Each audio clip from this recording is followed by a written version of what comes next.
The World According to Humphrey by Betty G. Burney. Chapter 5. Plans Are Hatched. When Mr. Morales went into the kitchen to get a glass of water, I carefully opened the lock that doesn't lock and slipped out of my cage. I leaped over to the chair, then scampered down to the floor and hid in the corner behind the long curtains. Mr. Morales returned and sat down again. The children were still thumping and bumping and were now screaming and screeching as well. "Say, Humphrey, maybe you need some water too," he said, and leaned toward my cage. When Mr. Morales gasped when he saw that it was empty. "Humphrey, where did you go? Oh, I should have known you'd escape. I'd run away from those kids if I could too. But do me a favor, Humphrey, please come out." In a panic, he darted around the room. "The kids in room 26 will hate me if I lose you," he said. I felt sorry for Mr. Morales, so I scratched around a little. "There you are," he said, bending down to look at me. "Now, let's get you back in your cage." Not quite yet, I thought. He reached down to pick me up, and I scampered forward just a few inches past his hand. "Don't do this to me, Humphrey," he said. "Cooperate." But I wasn't doing anything to him. I was doing something for him. "Work with me," he said, but this time to himself. Hey, that's it. He looked down at me. "With your help, Humphrey." Mr. Morales really swung into action then. He raced upstairs. The thumping and bumping stopped. When he raced back downstairs, Willie and Brenda were with him. "Close all the doors, Willie," he said. "But Dad," Willie whined. "Close them," his father repeated firmly. "Now." Willie closed all the doors. "You two scared poor Humphrey with your screaming and poking and thumping. We may never see him again," he told them. Brenda burst into tears. "Humphrey's dead," she sobbed. "No, Humphrey's too smart for that," Mr. Morales told her, "but he will run away if you two aren't nice to him." Right. You have to be pretty smart to be a principal. Now, do you want to help me get Humphrey back? "Yes!" the children shouted. Mr. Morales explained the plan. He said the only way they'd get me back in my cage was if they worked together, and they could only work together if they listened to him, really listened. They were listening now. And they kept listening too, because he told them the most important thing they could do was to be quiet. So they were quiet. "I'm pretty sure he's still in the room. Our job is to lure him back into his cage," Mr. Morales whispered. He put my cage in the middle of the floor. Then he went to the kitchen and got a handful of sunflower seeds. Willie and Brenda helped him make a trail of seeds across the floor, leading up to the cage. "Good," said Mr. Morales. "Now we have to be very, very quiet and wait for Humphrey to pick up the seeds. But if you say anything, or even move, you might scare him." "We'll be quiet, Dad," said Willie. Brenda agreed. They all sat on the sofa. "Do you think it will work?" Willie whispered. "Of course," Brenda answered. "Dad's smart." "Well, he's not the only one." I waited for a while. After all, the Morales children needed all the practice staying quiet they could get. When Willie got restless, I started skittering along the floor. "I hear him," said Brenda. "Shh," said Willie. I waited a few more seconds, then scrambled out of the corner and grabbed the closest seed. I could hear gasps from the children, and I pretended not to notice. I scurried toward the second seed. This plan Mr. Morales and I came up with was tasty, tasty, tasty. I scurried toward the second seed. I could almost feel 3 pairs of eyes fixed on me, but I ignored them. I grabbed up the third and fourth seeds, hid them in my cheek pouch, then stopped right outside the open door of my cage. Inside, Mr. Morales had left a lovely pile of sunflower seeds. It was nice to be free, but my cage was home after all. Besides, until the day somebody fixes the lock that doesn't lock, I can get out whenever I want. The kids were still quiet, so I made a run for the cage. Mr. Morales quickly closed the door and the children began to cheer. "We did it," said Brenda.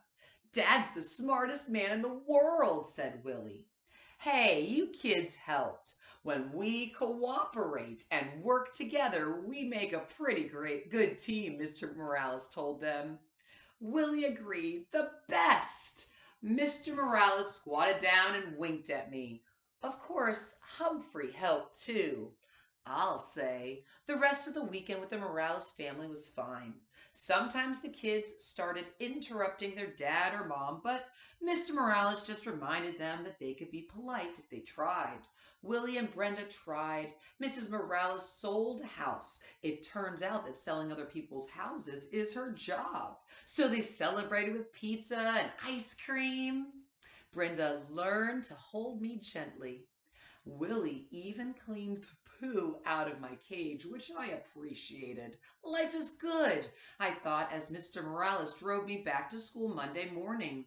Then I remembered Mrs. Brisbane and how she'd said I was a troublemaker and she was going to get rid of me.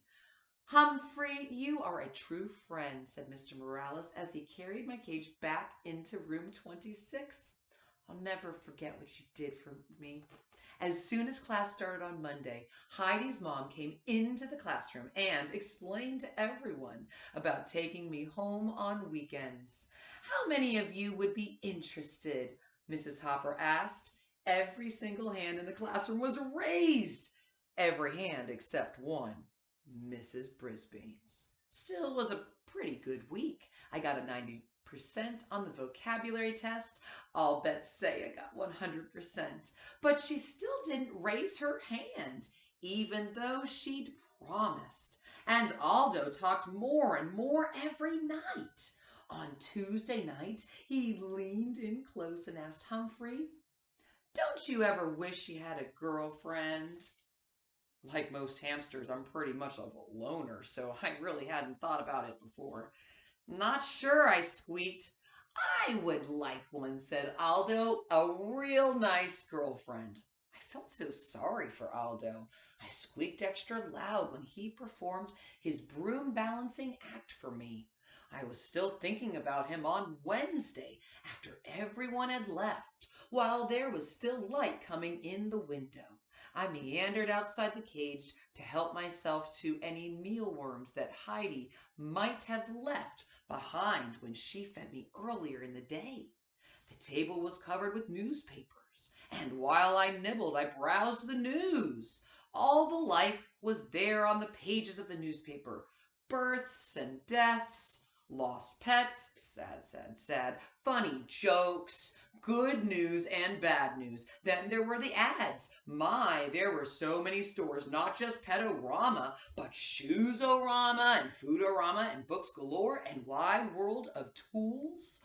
And there were other ads too. One in particular caught my eye that afternoon. It read, "Work nights. Lonely. Want to meet others who work nights? The Moonlighters Club for people who work at night. Meetings are held during the day on weekdays, hikes and outings to restaurants, parks, plays, movies, and much more."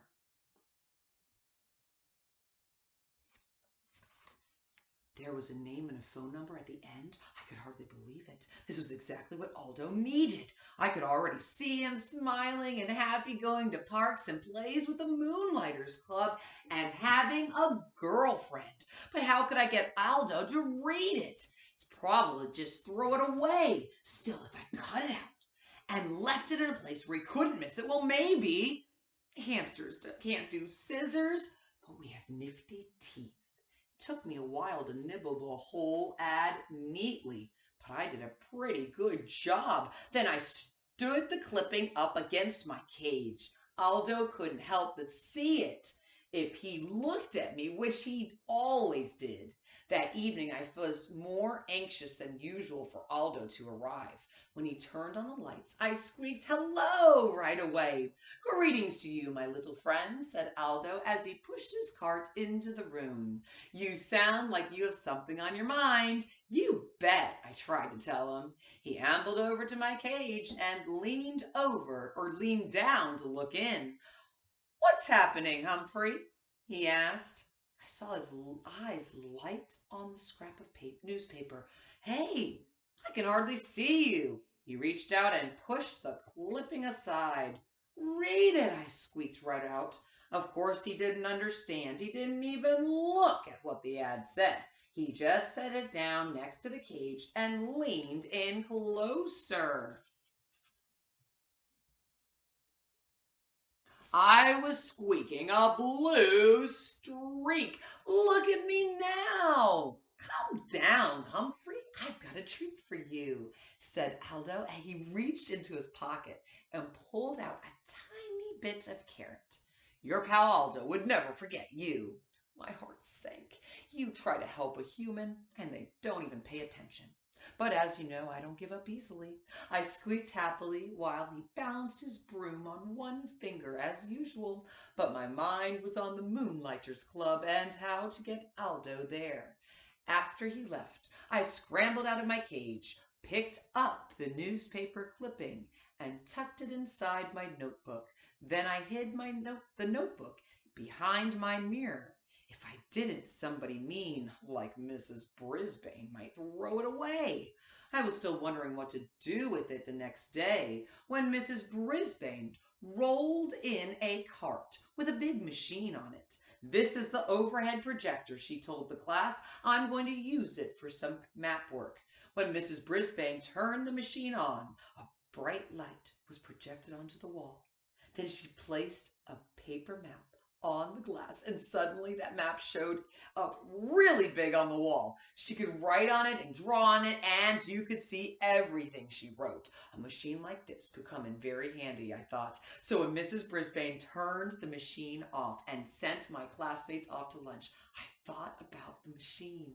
When AJ cleaned my cage and changed my water and bedding, I thought about that machine.